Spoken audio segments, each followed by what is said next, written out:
This is joy of integral faithfulness.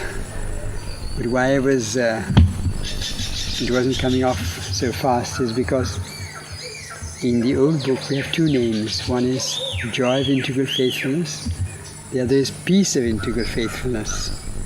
So I was asked yesterday, what is the difference between the two?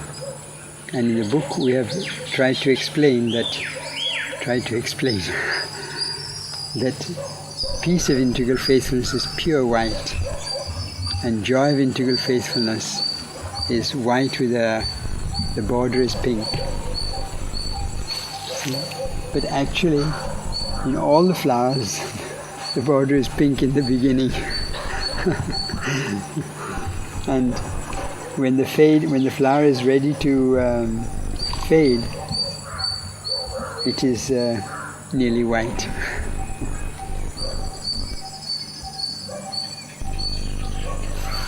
The fragrance is very, very beautiful. In fact, they're very sensitive, these flowers, and they like water. If you just pluck it and keep it in water, with a little water inside, it becomes so fresh. And in fact, they stay a little longer than on the plant. They sort of are happy that you want to keep them. I mean, I would take a flower like this and make it fresh for 2 days. This one can be made fresh, but it will take a little time.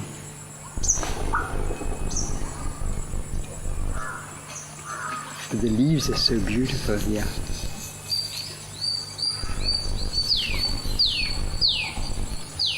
You don't have any pollution. That's the difference. Even in the ashram, they don't have this shine.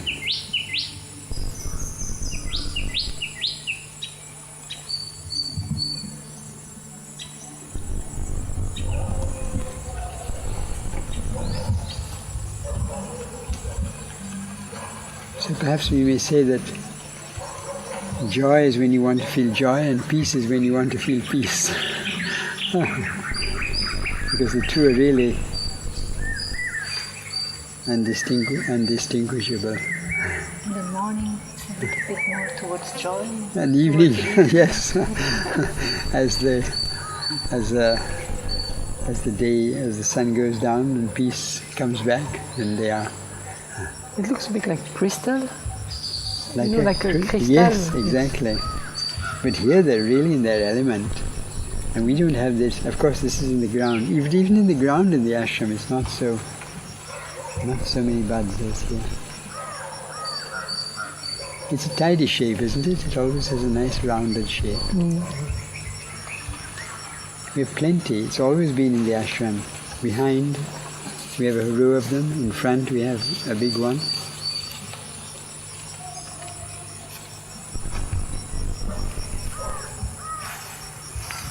I think this is the divine grace. And Mother says something like, "We kneel before you in your grace is so infinite. We kneel before you in gratitude."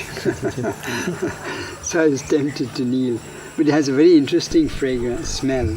I don't call it fragrance, but the leaves and the flower has a particular fragrance, which is very characteristic. And there is one form which opens pink.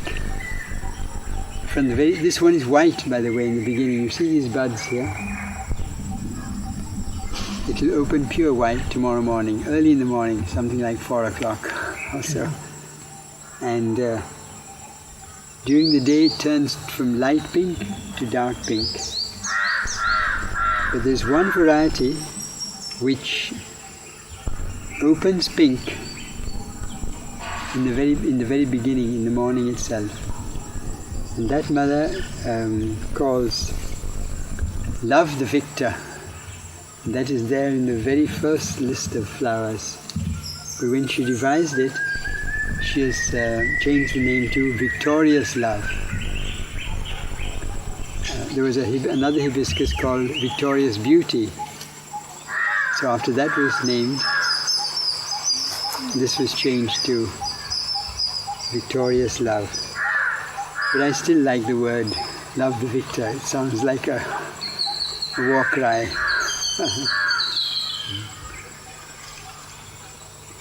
Love the victory or victor? Love the victor. Victor. He is the victor. He is the one who is victorious. Okay. It's a personification of the flower as a victor. Victorious love is a description, and here he is personified. It's a very beautiful plant, but requires a lot of attention. It's a young one, so it's very happy. This was called the beauty of supramental love. And when Orville was being made ready, then she would give this flower as the Orville flower.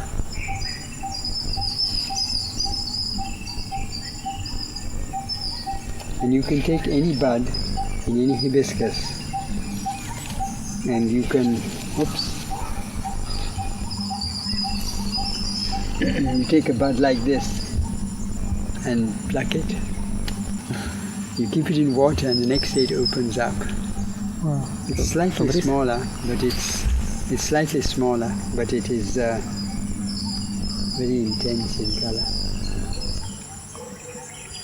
So all it requires is water now. Everything is there.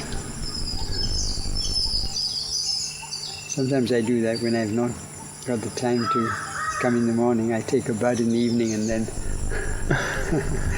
enjoy it the next day. They open up with tremendous force. Sometimes even without water they just open up. And in fact this flower, once it's opened, doesn't require water. It remains fresh for the rest of the day. Very unique flower. All hibiscus are unique, I think.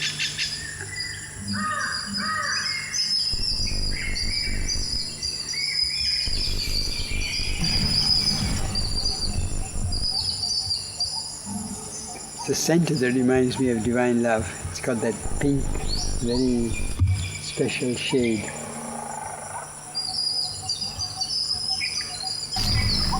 It's the beginning. Before we get there, we do aspiration in the physical for the divine love. And this is the one as children we would pluck the flower and suck. Oops. Same thing. To know whether it wants to come or not come.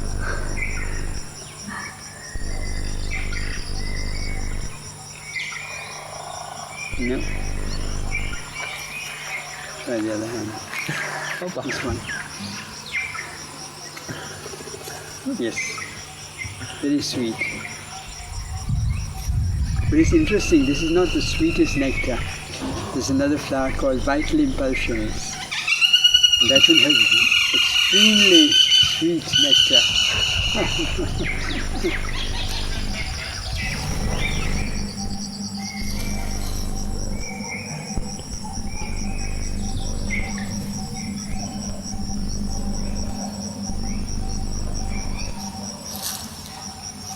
Can you take it with a full bush, then I can go?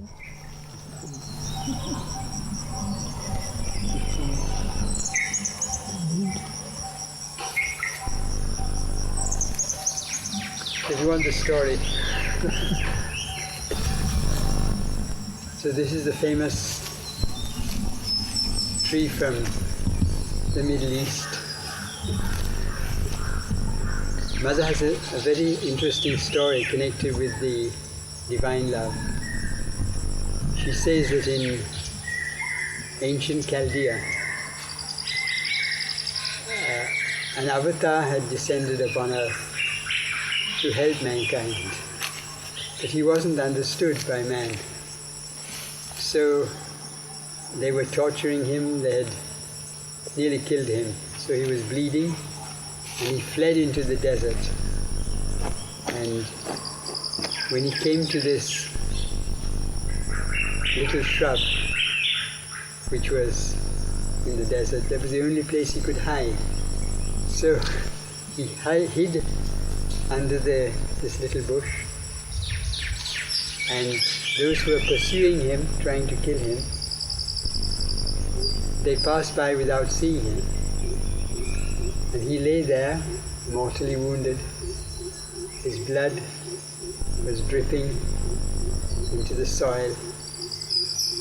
And he left his body in peace, just as he wanted to leave his body, without being more tortured. And this little bush grew and grew and grew until it started giving the flowers where each, oh my, it was so beautiful, each of the petals is one drop of his blood. And the mother ends this little story by saying, and this is what we call the divine love.